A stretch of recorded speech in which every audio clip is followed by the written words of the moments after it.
Hello students, welcome to the individual set. इससे lecture में ये है सेकंड लेक्चर, है ना। एक लेक्चर हो चुका है और नेहा मैम ने लिया था, ये सेकंड लेक्चर है आपका। और पॉलिटी का, और टॉपिक है यूनियन इन इट्स टेरिटरी। देखिए बच्चों, पॉलिटी हर एक एग्जाम में, एनडीए है, सीडीएस है, ये यूपीएससी है, ठीक है, उसमें आपका बहुत ही ज्यादा उसका वेटेज होता है। जैसे एनडीए का पेपर है तो एनडीए में अप्रोक्स 12 to 13 क्वेश्चन इस पॉलिटी से आते हैं, और एक क्वेश्चन टोटल क्या होता है, 4 मार्क्स का होता है। तो 50 मार्क्स का जो पेपर है वो अगर आपका इसमें ग्रिप अगर है तो बहुत अच्छे से आप उसको ले सकते हैं। सेम सीडीएस और यूपीएससी में भी है। यूपीएससी में भी 12 to 13 क्वेश्चन 50 मतलब 15 तक आ जाते हैं। क्लियर है। और डिपेंड करता है कि कैसा पेपर है। देखिए अब हम इसमें आपको स्टडी कराएंगे यूनियन नीड्स टेरिटरी, ये चैप्टर है। जब हमारा कॉन्स्टिट्यूशन बना था, क्लियर, तो कॉन्स्टिट्यूशन जब फ्रेम किया था तो फ्रेम करते टाइम हमारे कॉन्स्टिट्यूशन के अंदर उसको पार्ट्स किए गए थे, जैसे चैप्टर किए गए हैं। फर्स्ट चैप्टर तो टोटल 22 चैप्टर्स थे। क्लियर है।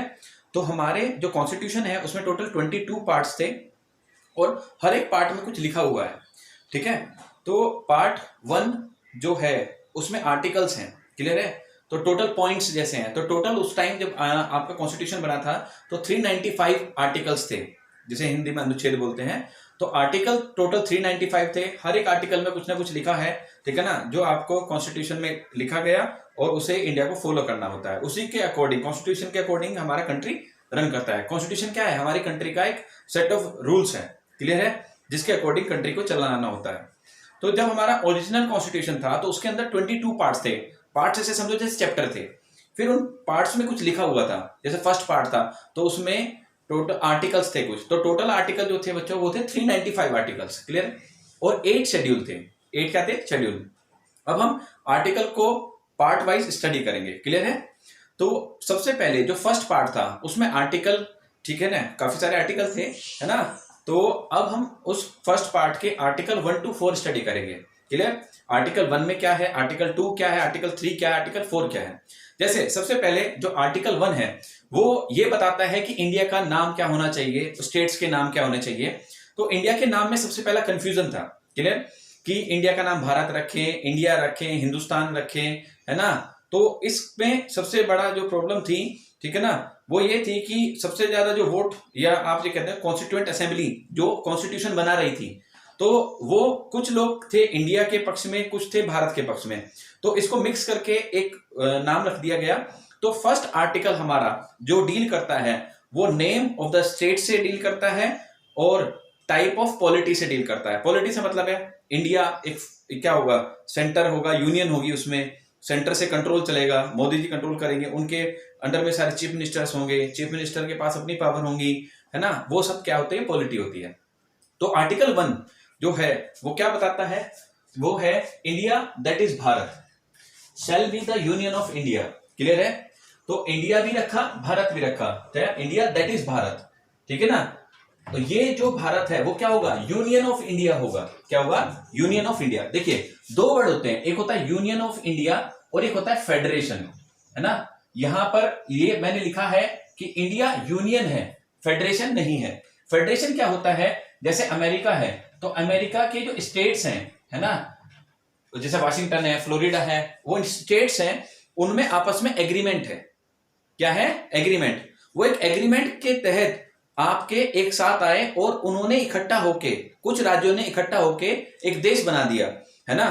और उस देश का नाम रखा यूनाइटेड स्टेट। देखो उसमें वर्ड क्या है, यूनाइटेड, है ना, यूनाइटेड स्टेट। यूनाइटेड स्टेट का मतलब क्या है कि जो स्टेट्स थे, है ना, वो यूनाइट हुए और उन्होंने अमेरिका को बनाया। क्लियर है। जबकि यहां पर जब फेडरेशन वर्ड होता है तो हर एक राज्य, स्टेट के पास एक राइट होता है कि वो अपने इस एग्रीमेंट को ब्रेक कर सकता है।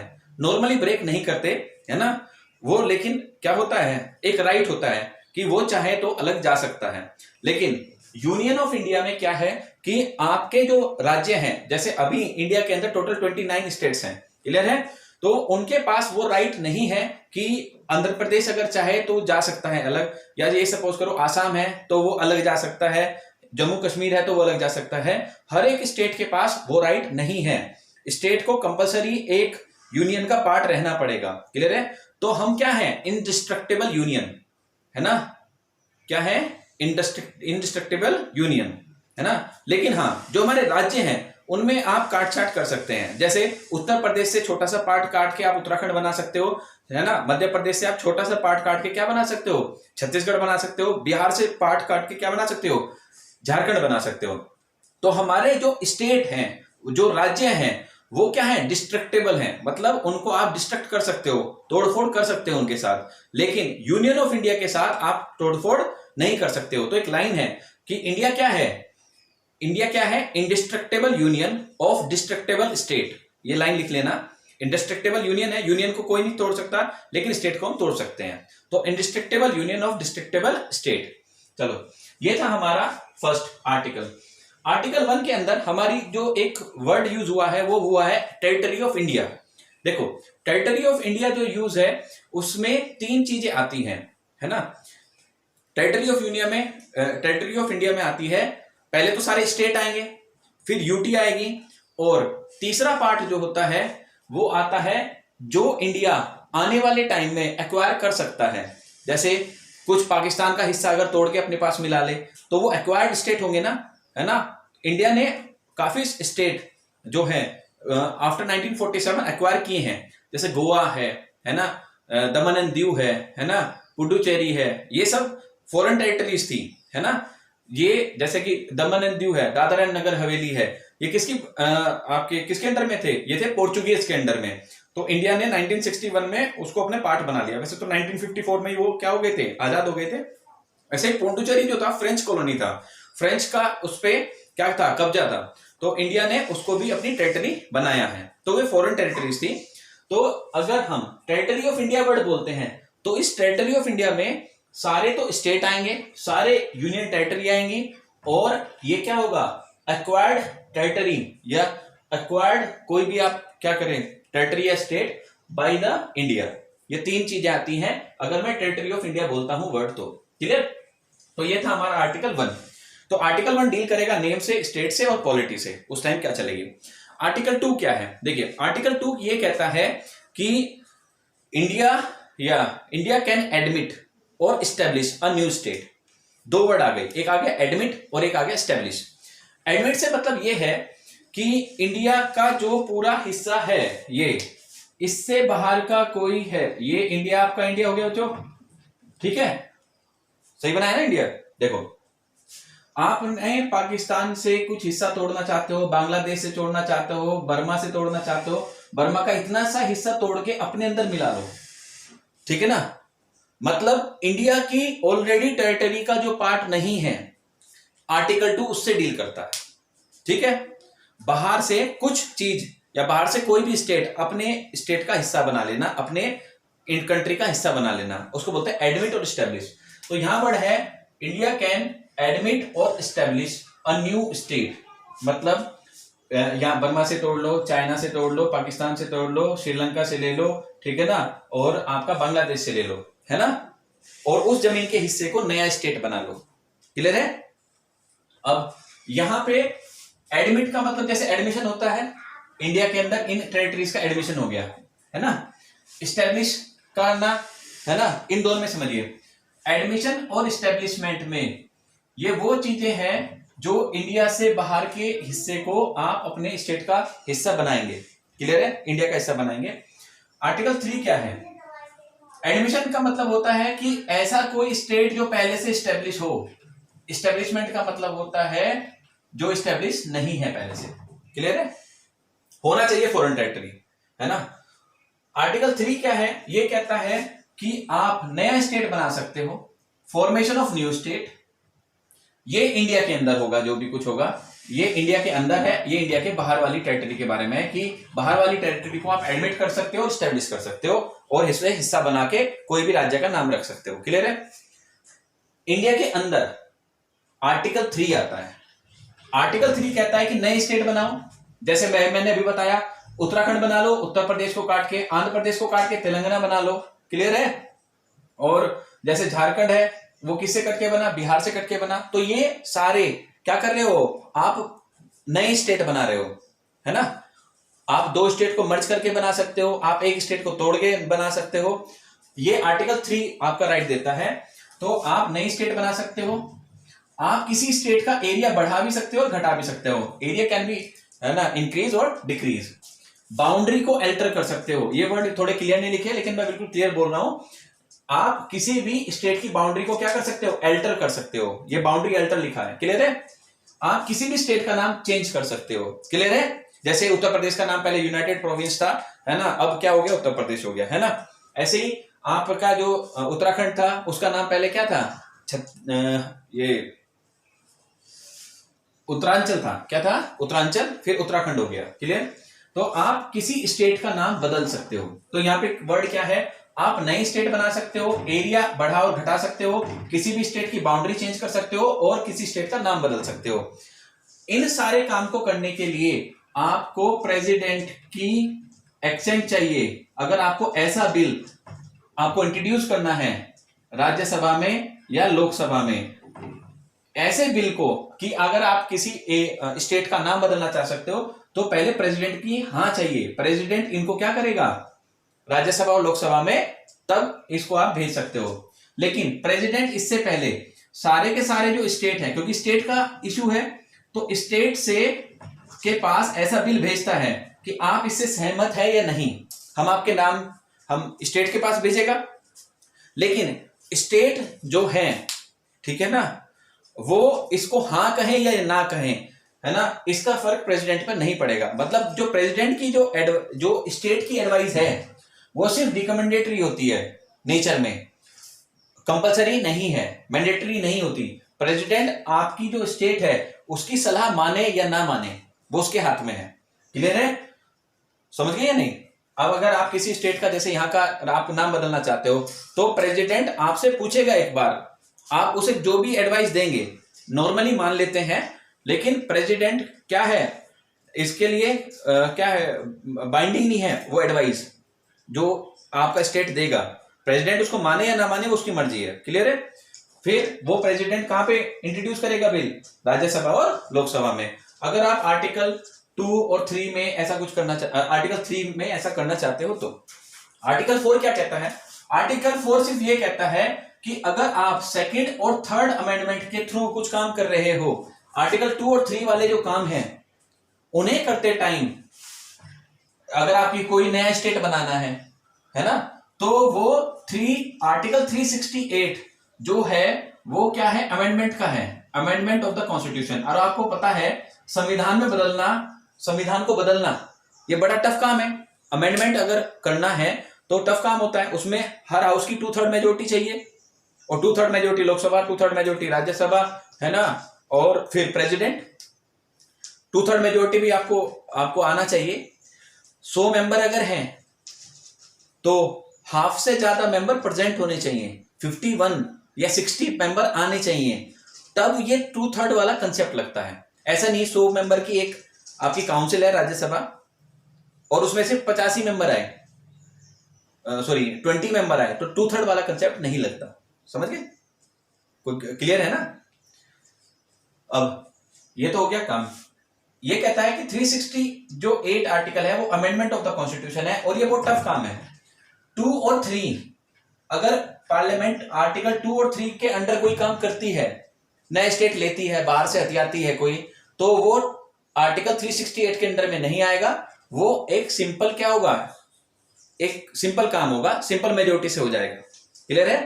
2/3 मेजोरिटी वाले कंसेप्ट नहीं चाहिए, जो भी काम आपको 2 और 3 के अंदर करने हैं उनके लिए, क्लियर।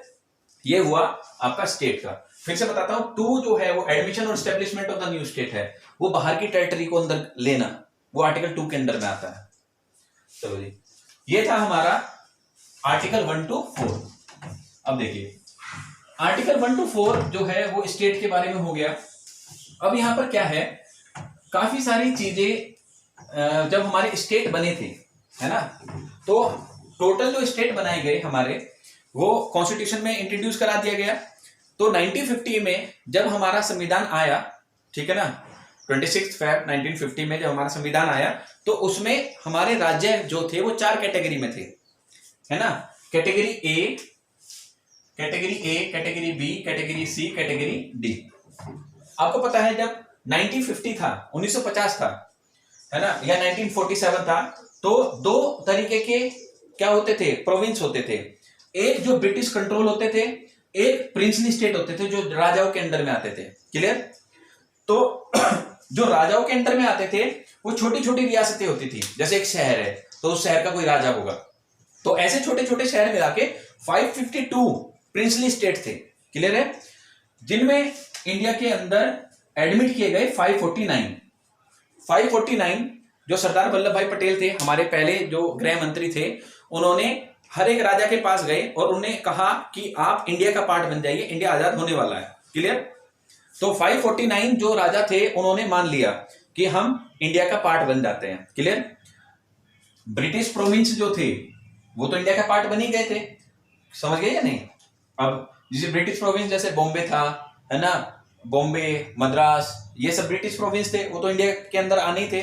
लेकिन 1947 का जो एक्ट आया था, इंडिपेंडेंस एक्ट, क्लियर, उसने प्रिंसली स्टेट को छूट दे दी थी, वो चाहे तो इंडिया का हिस्सा बन सकते हैं, चाहे तो पाकिस्तान का हिस्सा बन सकते हैं।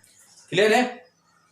तो प्रिंसली, हाँ, चाहे वो इंडिपेंडेंट रह सकते हैं। तो प्रिंसली स्टेट में से 3 स्टेट ऐसे थे जिन्होंने नहीं माना था, हैदराबाद, जूनागढ़ और जम्मू एंड कश्मीर। जम्मू एंड कश्मीर की तो कहानी आप आज भी जानते हैं। हैदराबाद जो था, ठीक है ना, हैदराबाद में होम मिनिस्टर जो थे हमारे सरदार वल्लभ भाई पटेल, फर्स्ट होम मिनिस्टर थे, उन्होंने हैदराबाद को, ठीक है ना, पहले तो मनाने की कोशिश की, बाद में पुलिस एक्शन से उसको अपने अंडर में ले लिया। तो हैदराबाद हमारे पास कैसे आया? पुलिस एक्शन से आया। जूनागढ़ जो था, जूनागढ़ में रेफरेंडम करा लिया गया, वोटिंग करा दी गई, कौन इंडिया के अंडर में आना चाहता है, कौन इस राजा के अंडर में रहना चाहता है, तो सबने इंडिया के लिए वोट कर दिया था। तो जूनागढ़ हमारा आया रेफरेंडम से।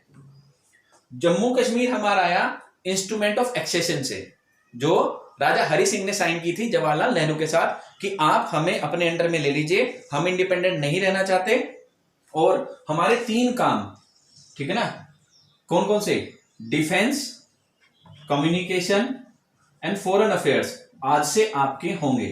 क्या साइन किया था जम्मू एंड कश्मीर के राजा ने? Instrument of accession. क्लियर है? इससे क्या हुआ कि आर्टिकल 370 आ गया, 370, धारा 370 बना दी गई, है ना।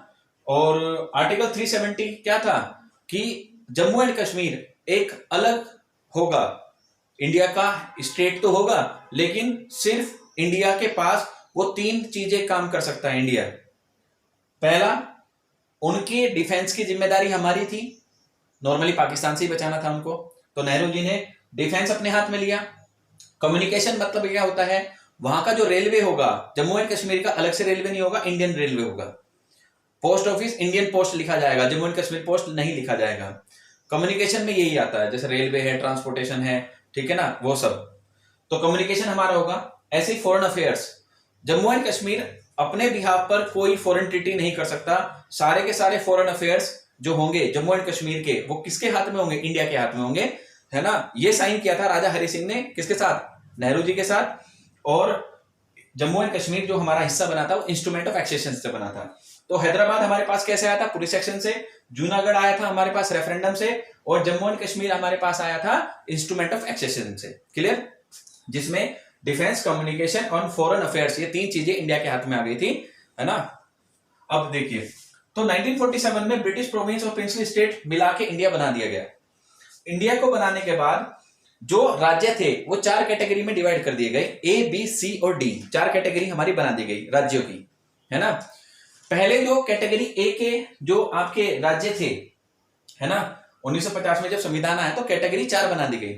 पहले गवर्नर प्रोविंस बनाए गए 9 गवर्नर प्रोविंस, जैसे कि मद्रास है ना, बॉम्बे है, वो गवर्नर प्रोविंस थे, बड़े बड़े जो प्रोविंस थे जिनके ऊपर ब्रिटिश अथॉरिटी डायरेक्ट रूल करती थी, ठीक है।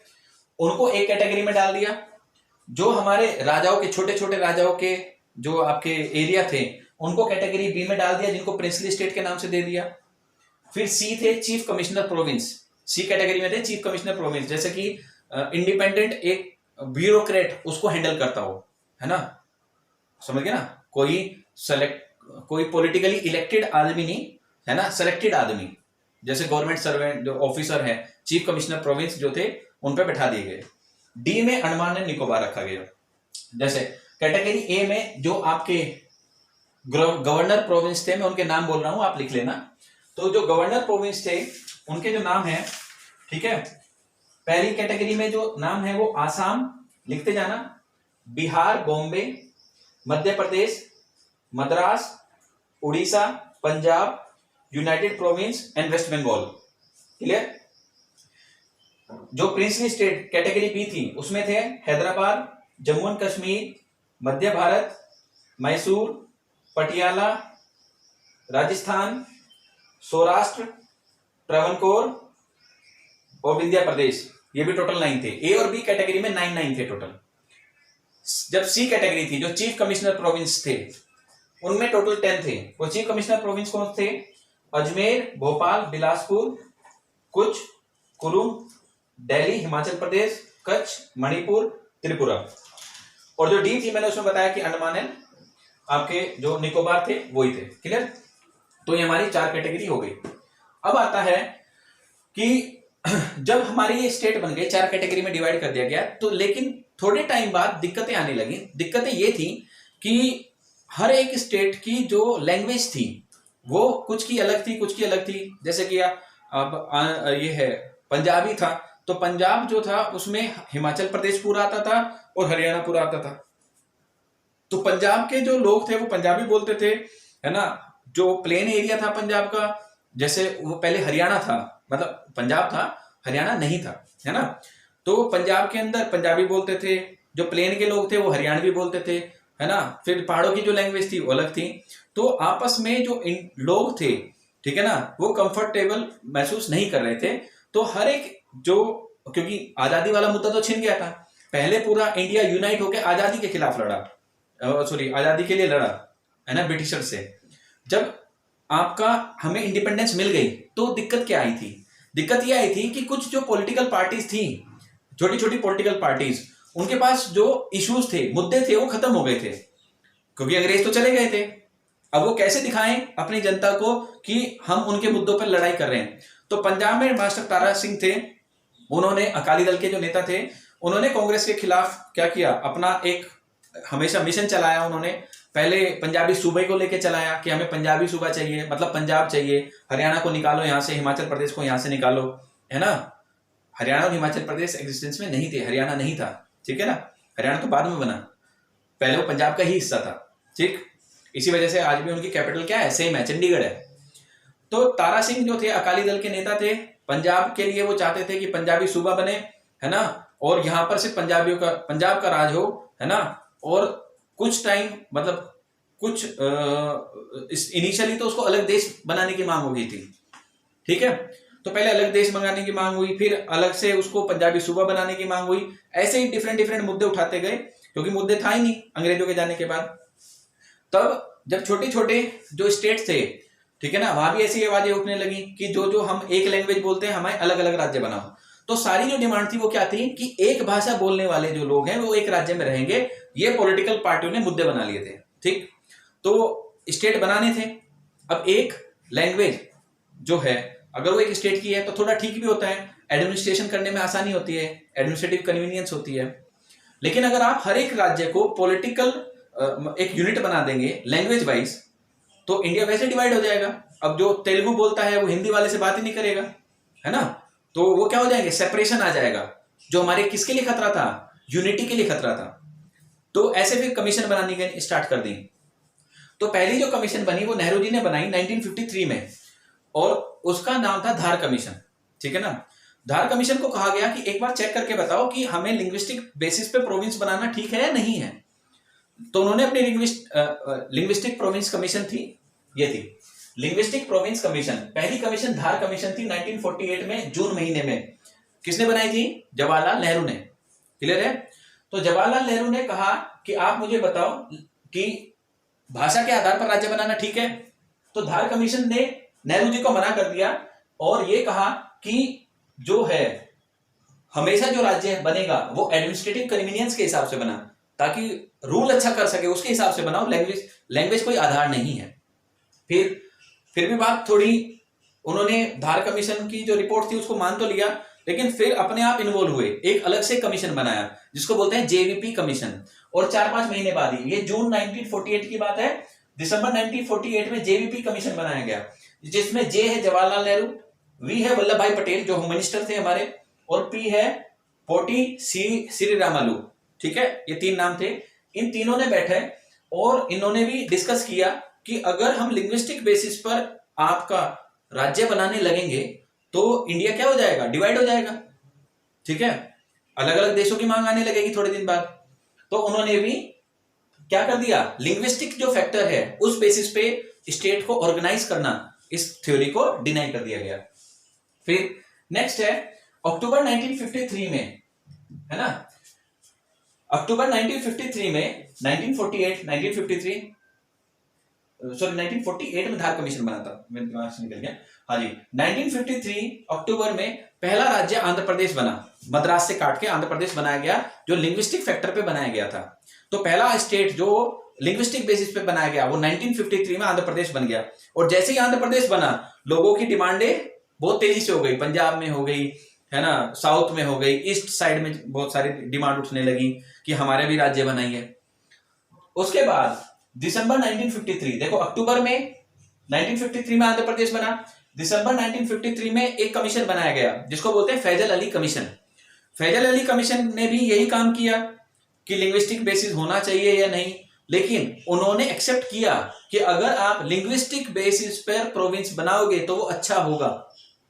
फैजल अली कमीशन में जो 2 और आदमी थे वो थे KM. Panicker and H.N.. Kunzru, है ना, के.एम. पनिक्कर, एच.एन. कुंजरू। ये आता है यूपीएससी में, आता है कि फैजल अली कमीशन के और 2 मेंबर कौन कौन थे। उन्होंने लैंग्वेज एक मुद्दा होना चाहिए राज्य बनाने का, इसको एक्सेप्ट किया, लेकिन विद सर्टेन मॉडिफिकेशन, है ना। उन्होंने भी कहा कि सिर्फ लैंग्वेज वन स्टेट, इस थ्योरी को उन्होंने भी मना कर दिया। लैंग्वेज लिंग्विस्टिक बेसिस पे बनाओ, हिंदी बोलने वालों को एक साथ रखो, तेलुगु बोलने वालों को एक साथ रखो, लेकिन pure one language one state theory, इसको उन्होंने भी मना कर दिया, एक्सेप्ट नहीं किया। क्लियर है। फिर उन्हीं की रिकमेंडेशन के बाद, ठीक, उन्होंने कहा कि जो कैटेगरी ऑफ स्टेट है, ABCD कैटेगरी जो है, आपने जो 1950 में अंबेडकर जी ने बनाई थी, उसको खत्म कर दीजिए, ये अच्छी चीज नहीं है। तो 4 कैटेगरी थी, A और B कैटेगरी को मर्ज कर दिया गया, C कैटेगरी को खत्म कर दिया गया, समझ गए ना, D कैटेगरी को भी ABC में बना लिया गया। क्लियर। तो 4 जो आपकी ये रिकमेंडेशन थी फैजल अली कमीशन की, जो 4 आपने A, B, C और D में कमीशन बनाए हुए हैं, इनको आप खत्म कर दीजिए। ठीक है। तो फैजल अली कमीशन की पहली रिकमेंडेशन थी कि लिंग्विस्टिक बेसिस पे बनाना अच्छा है, लेकिन प्योर लिंग्विस्टिक बेसिस पे बनाना ये अच्छी चीज नहीं है। One language one state theory उन्होंने मना कर दी थी। सेकेंड पॉइंट क्या था कि उन्होंने कहा था कि ABCD जो है, ठीक है, उन कैटेगरी को खत्म कर दो, है ना, और अलग कैटेगरी बनाओ। उनकी इस रिकमेंडेशन को लेके 1956 में एक स्टेट रीऑर्गेनाइजेशन एक्ट लाया गया। स्टेट रीऑर्गेनाइजेशन एक्ट जो लाया गया, उसने ABC कैटेगरी को खत्म कर दिया, है ना। स्टेट ऑर्गेनाइजेशन एक्ट की वजह से ही केरला इंट्रोड्यूस हो गया, केरला नया स्टेट बना, बाउंड्री का मॉडिफिकेशन कर ले, कौन सी, बॉम्बे वाली जो थी, त्रावणकोर वाला जो साइड था, ठीक है ना, तो केरला को नया स्टेट बना दिया गया। स्टेट रीऑर्गेनाइजेशन एक्ट में जो भी बाउंड्रीज अल्टर की गई, तो नया हमारे पास रिजल्ट आया कि अब हमारे पास 14 स्टेट हो गए और 6 यूनियन टेरिटरी हो गई। 14 स्टेट जो थे, है ना, वो बना दिए गए और 6 यूटी बना दी गई। किससे? 1956 में स्टेट रीऑर्गेनाइजेशन एक्ट आया था, उसने जो ग्रुपिंग थी ABCD को, उसको खत्म किया, है ना, किसकी हेल्प से? 7th कॉन्स्टिट्यूशनल अमेंडमेंट एक्ट से, 7th constitutional amendment act. Clear, ठीक है। और 7th कॉन्स्टिट्यूशनल अमेंडमेंट एक्ट आया, स्टेट रीऑर्गेनाइजेशन एक्ट की वजह से 14 स्टेट बने और 6 यूटी बनी। जो 16 यूटी थी, 6 यूटी थी, उसमें मेजर थोड़े बहुत बता देता हूं। उस टाइम यूटी कौन कौन थे? अंडमान एंड निकोबार यूटी थी, जो आज भी है, दिल्ली आज भी है, HP नहीं है, हिमाचल प्रदेश पहले यूटी था, यूनियन टेरिटरी था, है ना, केंद्र शासित प्रदेश जिसको बोलते हैं। केंद्र शासित प्रदेश को कौन डायरेक्ट हैंडल करता है? किसके हाथ में होता है केंद्र शासित प्रदेश? डायरेक्ट मोदी जी के हाथ में होता है, मींस होम मिनिस्ट्री के हाथ में होता है। फिर लक्षद्वीप, मिनिकॉय, मणिपुर और त्रिपुरा। मणिपुर त्रिपुरा भी आज स्टेट है, पहले वो क्या थे?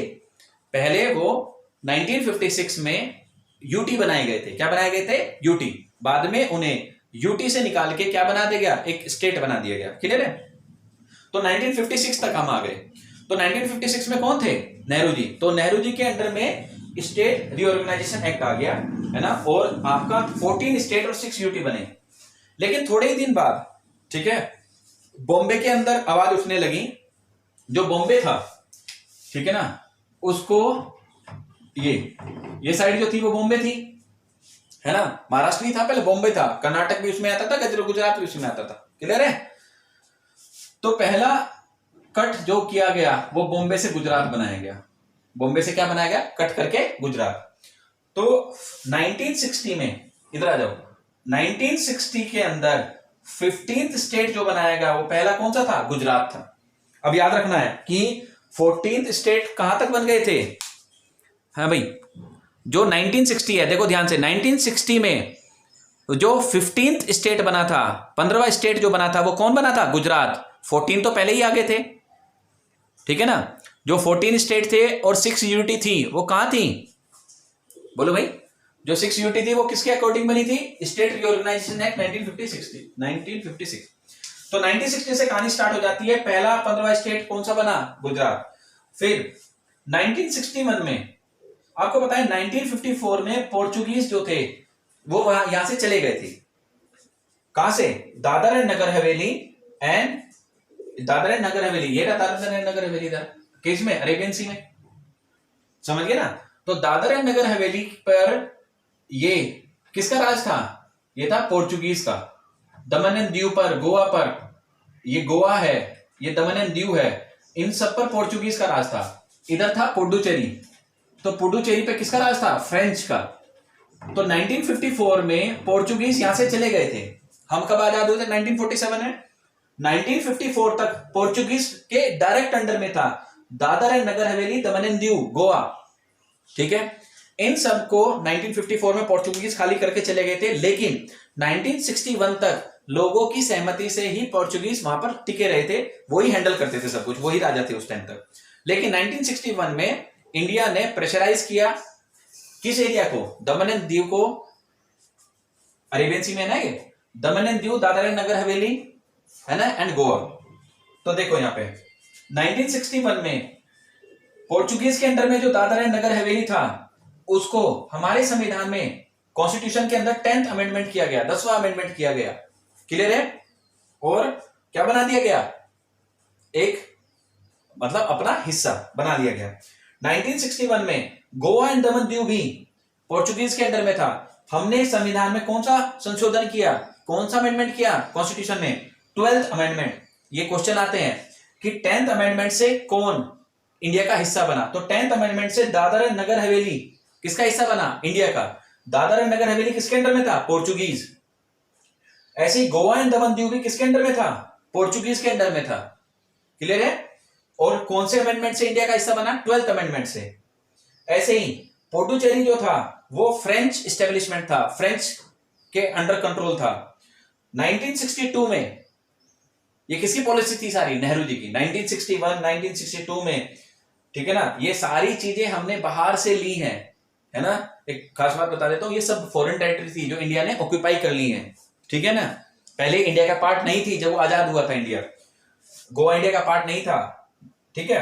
पुडुचेरी इंडिया का पार्ट नहीं था, पुडुचेरी किसका पार्ट था, फ्रेंच का, समझ गए। अब जो फ्रेंच एस्टेब्लिशमेंट थे उनको भगा दिया गया 1962 में, पुडुचेरी अपना हिस्सा ले लिया गया। और क्योंकि देखो हमारे अमेंडमेंट तो करना ही है ना, तो ये 14th अमेंडमेंट हो गया, क्या हो गया, 14th अमेंडमेंट। तो पहला 10, 12 और 14, पहले में कौन लिया गया, दादर एंड नगर हवेली, 12 में कौन लिया गया, 2 Goa and Daman and Diu, 14th amendment में कौन लिया गया, पुडुचेरी। अब आ जाए 1963। 1963 में नया स्टेट बनाया गया, नागालैंड, 16th स्टेट। अभी देखना 15th स्टेट कौन बनाया, गुजरात, 16th कौन बनाया, नागालैंड। तो शॉर्ट फॉर्म क्या हो गई, गुड नाइट, क्या हो गई, गुड नाइट, 15th और 16th की, क्लियर है। अभी 1966 में नागालैंड की जो डिमांड थी, ये आपका नागालैंड है इधर, है ना। ये जो हिली एरियाज थे उन्हें कहा गया कि हमारे पर दिल्ली से जो आप कंट्रोल कर रहे हो, है ना, वो हमारे लिए सफिशिएंट नहीं है, हमारी अपनी समस्याएं हैं, और हमारी अपनी समस्या को सुनने के लिए हमारा ही कोई आदमी हमारा रूलर बनाओ। तो इस वजह से स्टेट बनाए जाते हैं। छोटे स्टेट में जो चीफ मिनिस्टर होता है वो आराम से क्या सुन सकता है, दिक्कतें सुन सकता है। डायरेक्ट अगर ये मोदी के अंडर में रहेंगे तो कहां से आएगा, या जवाहरलाल नेहरू फर्स्ट थे तो कहां से उसको प्रॉपर हैंडल कर पाते हैं। इस वजह से छोटे छोटे स्टेट बनाए जाते हैं ताकि वहां की लोकल जो समस्या है उनका जल्दी से क्या कराया जाए, उनका निस्तारण किया जाए। अब आ जाइए 1966, इस पॉइंट पर आ गई थी इंदिरा गांधी। इंदिरा गांधी शुरू में 4 में 5 में 1 2 3 4 5 नागालैंड जो स्टेट था वो नेहरू जी के अंडर में ही बना था 1963 में। अब 1966 में इंदिरा गांधी के खिलाफ अकाली दल खड़े हो गए पंजाब में। क्लियर है? पंजाब में मास्टर तारा सिंह जो थे उन्होंने पंजाबी सूबे की डिमांड की, पंजाबी सूबा बनाना चाहिए। तो इंदिरा गांधी ने, बात ज्यादा ना हो, बड़ी फैले ना, ठीक है ना, अल्टीमेटली आप जानते हो कि ये लड़ाई कहां तक चली थी, 1984 तक। कहां तक? 1984, जब इंदिरा गांधी को अक्टूबर में 31 अक्टूबर में, ठीक है ना, 2 उनके जो गार्ड थे उनको खत्म कर दिया गया। वो इसी का रिवेंज था, वो जब से लेके पंजाबी सूबे को लेके, खलिस्तान मूवमेंट को लेके, फिर ऑपरेशन ब्लू स्टार, वो सारी कहानी हम पढ़ेंगे बाद में। ठीक, 1966 इंदिरा गांधी के अंडर में हरियाणा बनाया गया और हिमाचल प्रदेश बनाया गया। हरियाणा जो था वो 17th स्टेट था जो पंजाब को काट के बनाया गया था। हिमाचल प्रदेश जो था वो 18th स्टेट था। हिली एरिया जो था वो हिमाचल प्रदेश को दे दिया गया पंजाब का। जो प्लेन एरिया था पंजाब का उसे हरियाणा नाम दे दिया गया, ठीक है। और जो प्योर पंजाबी स्पीकिंग जो एरिया थे, यूनिलैंग्वेज जिसको बोलेंगे, उसको पंजाब नाम दे दिया गया। और ये किसके बीच में लड़ाई थी? मास्टर तारा सिंह और इंदिरा गांधी के बीच में। क्लियर है? जिन्होंने अपनी डिमांड को एक्सेप्ट कराया। तो 1966 तक हम आ गए। अब देखिए आगे 1972, यहां पे देखिए 1972 में 3 स्टेट बनाए गए। 1972 में कितने स्टेट बनाए गए? 3। किसने बनाए? इंदिरा गांधी नहीं बनाए भाई, इंदिरा गांधी तो प्राइम मिनिस्टर थी उस टाइम। 1972 में मणिपुर बनाया गया, त्रिपुरा और मेघालय बनाया गया। ये मतलब नॉर्थ ईस्ट को लेके बहुत सारे काम किए गए, क्योंकि नॉर्थ ईस्ट जो एरिया था वो under the influence of China था। तो चाइना इस एरिया को ये कन्विंस करने की कोशिश करता था बार बार कि इंडिया जो दिल्ली से आपको कंट्रोल किया जा रहा है ना, वो प्रॉपर आपको साधन नहीं दिए जा रहे हैं, आपको हिली एरिया छोड़ के मतलब आपको अपनी कंडीशन पे छोड़ दिया जाता है। तो ये under the influence of China ना चले जाएं। क्लियर है? Under the influence of China ना चले जाएं। तो इनको छोटे छोटे स्टेट बना के इनमें अच्छे प्रॉपर तरीके से एडमिनिस्ट्रेशन हो, इनका, इनके वेलफेयर के लिए काम किए जाएं। तो नॉर्थ ईस्ट पर ध्यान गया। 1972 में क्या बनाया गया? यहां पर बनाया गया मणिपुर, है ना, त्रिपुरा बनाया गया। फिर आपका 72 में मेघालय बनाया गया। देखो मेघालय जो था वो पहले एक सब स्टेट बनाया गया था 1969 में, इंदिरा गांधी नहीं बनाया था। 1969 में मेघालय एक सब स्टेट बनाया गया था आसाम का, और मेघालय के अंदर अपनी ही असेंबली की अथॉरिटी भी दे दी थी, है ना, और अपना एडमिनिस्ट्रेटर भी अलग से दे दिया था। लेकिन मेघालय के जो लोग थे वो प्रॉपर सेटिस्फाई नहीं हुए थे 1969 में एज ए सब स्टेट ऑफ आसाम। आसाम का सब स्टेट बना के वहां के लोगों को की अपनी असेंबली, विधानसभा बना दी थी, लेजिस्लेटिव असेंबली बना दी थी कि मेघालय के लिए काम किया जाए। मेघालय के लिए सोचो, मेघालय के लोग चुनेंगे और अपने वेलफेयर के लिए काम कराइए यहां लोगों से। लेकिन 1972 में मेघालय को प्रॉपर एक स्टेट बनाया गया। तो कहां तक आ गए हम? 21। 17th स्टेट कौन सा था? हरियाणा। हिमाचल प्रदेश कौन सा स्टेट था? 18। मणिपुर, त्रिपुरा, मेघालय एक साथ बनाए गए, 1972 में बनाए गए, ठीक है ना।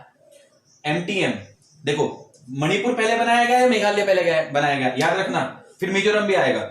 मणिपुर MA मणि, मेघालय ME, और बाद में आएगा मिजोरम तो MI। सब में M है, A पहले आता है, E बाद में और I सबसे बाद में। M के 3 स्टेट है राइट साइड में, मणिपुर, मेघालय और मिजोरम। तो सबसे पहले मणिपुर बना, 19th बना, ये बना 21st, है ना। फिर इसको पढ़ेंगे कौन सा बना, लेकिन सीक्वेंस यही है, याद रखोगे ना। हाँ, तो मणिपुर मेघालय के बीच में कौन आया? त्रिपुरा। 19, 20 और 21 किसने बनाए? इंदिरा गांधी ने बनाए। अब आ जाइए नेक्स्ट, अब आते हैं सिक्किम की बात। सिक्किम जो था वो 22nd स्टेट बनाया गया 1975 में। बस इसी टाइम इमरजेंसी लगा दी गई थी, इंदिरा गांधी इमरजेंसी लगाई थी 1975 में। ठीक है, अब सुनिए सिक्किम की कहानी थोड़ी सी शुरू से सुनिए। 1947 में यहाँ के जो राजा थे उनका नाम था चोग्याल, चोग्याल वंश था जो वहां राज करता था। 1947 में जब ब्रिटिशर्स चले गए तो सिक्किम जो है वो आज भी आपको पता है लिस्ट पॉपुलेटेड स्टेट है, 6 लाख की आबादी टोटल है वहां पर, ठीक है ना।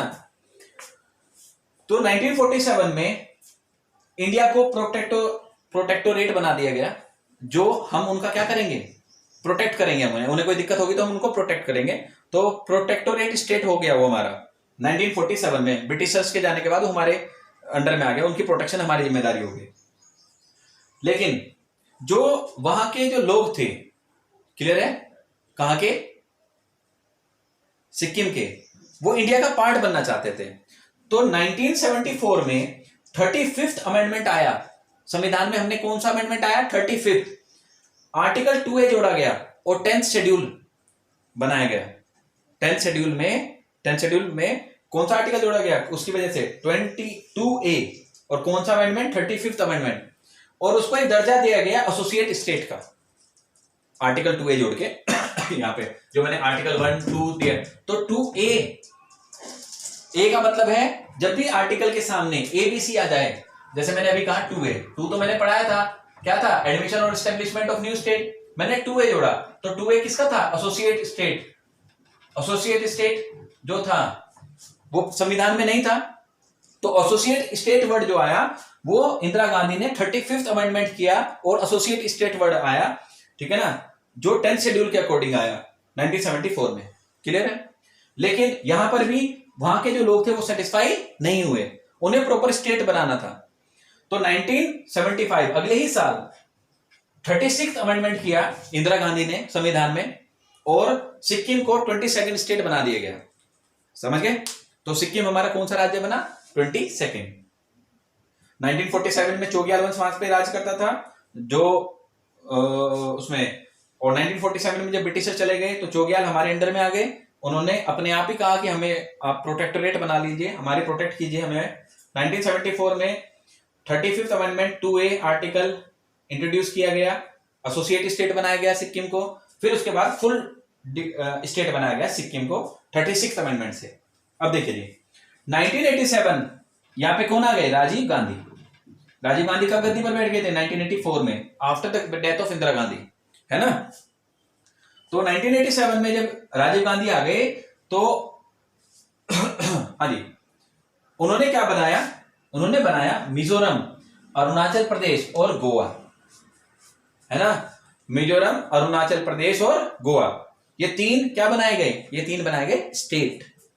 क्या बनाए गए, स्टेट। गोवा देखो, गोवा हमने 1961 में पढ़ा था, गोवा हमने कहां से लिया था, पोर्चुगीज से लिया था, और 12th अमेंडमेंट में लिया गया था, 61 में नेहरू जी ने लिया था। लेकिन गोवा को स्टेट 1987 में किसने बनाया, बोलो।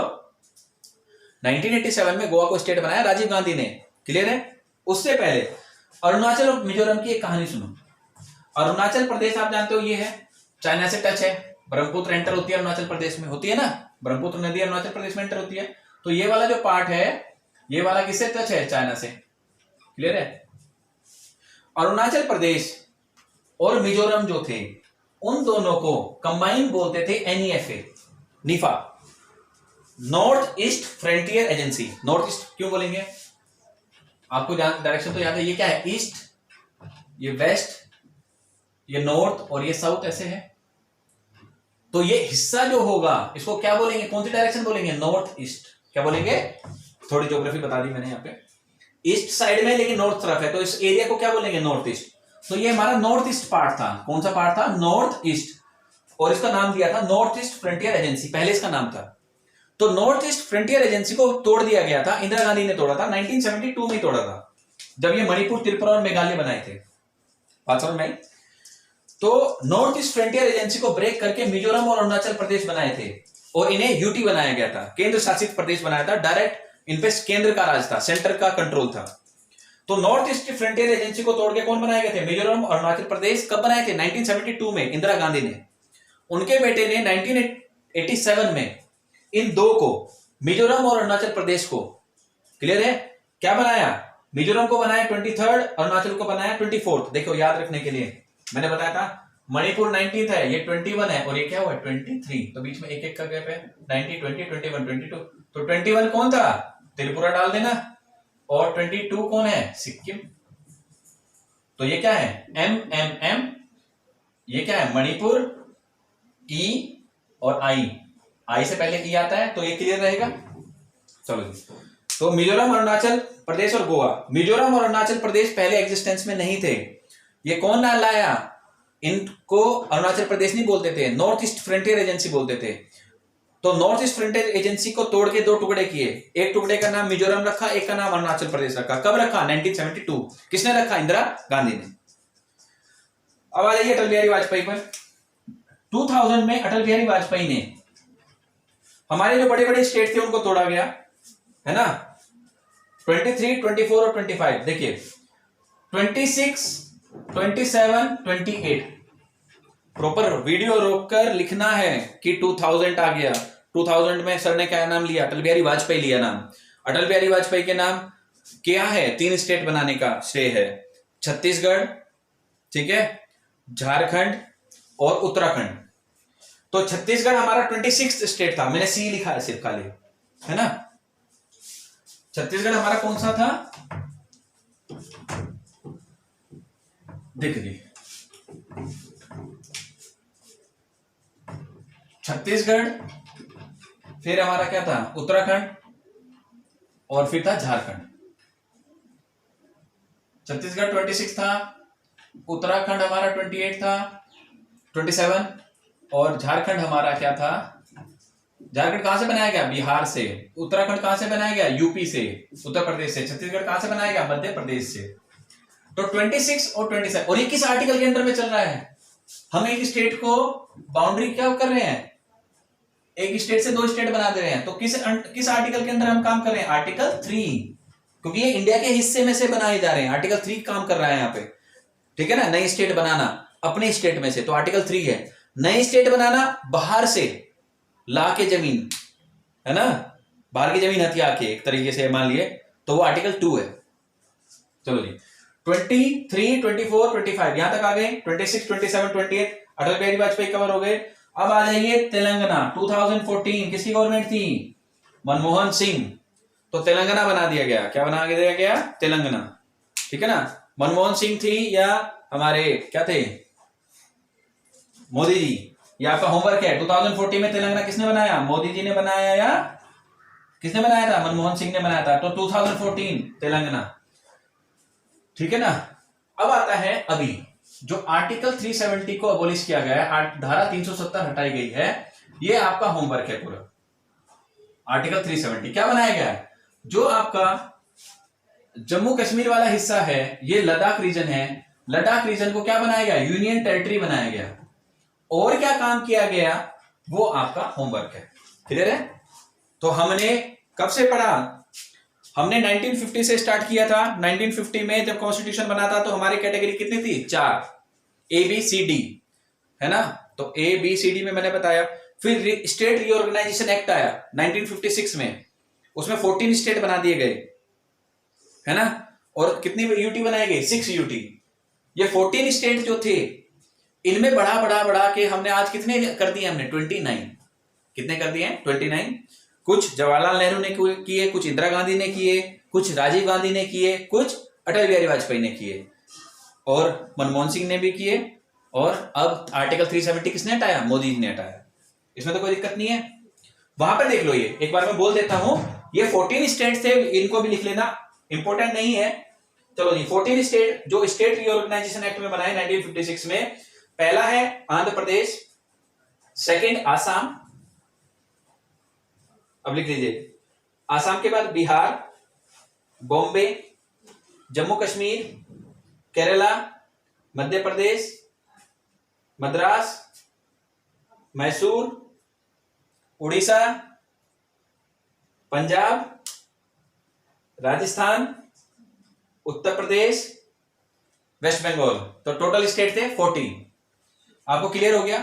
तो ये चैप्टर है, इसके नोट्स जो है प्रिंट है, जो आपके, अगर आप एम लक्ष्मीकांत से पढ़ेंगे, बुक है एम लक्ष्मीकांत पॉलिटी की, तो उसे डाउनलोड, फ्री डाउनलोड अवेलेबल है उसका, आप उसको डाउनलोड करके 4th चैप्टर पढ़ लीजिएगा। ठीक है, पार्ट 1 है, आर्टिकल 1 to 4 बताया मैंने, बाकी आपको बहुत अच्छे से इसको कवर करना है। अकॉर्डिंग टू लक्ष्मीकांत ये चैप्टर 5 है, और मेरी जो सजेशन है वो यही है कि आप एम लक्ष्मीकांत डाउनलोड कर लीजिए, उसका 5th चैप्टर देखिए और 5th चैप्टर को आराम से बैठ के, लेकिन जो मैंने बताया है ये नोट्स प्रॉपर होने चाहिए। क्लियर है? बाकी आप एड्यूडोस ऐप है जो, उसको डाउनलोड कीजिए, वहां पर जो आपके कोर्सेज हैं, अभी हम नेक्स्ट सिविल सर्विसेज के लिए कोर्स लॉन्च कर रहे हैं, सिविल सर्विसेज प्री के लिए, है ना। और जो आपका अभी ये आ रहा है यूपीपीसीएस, है ना, इसके प्री के लिए कोर्स लॉन्च हो रहे हैं, है ना, एड्यूडोस ऐप पर। ठीक, बाकी सारी इन्फॉर्मेशन आपको जो फोन नंबर्स हैं उन पे आप ले लीजिएगा, है ना, और लाइक एंड सब्सक्राइब तो करते ही रहिए। Okay, thank you.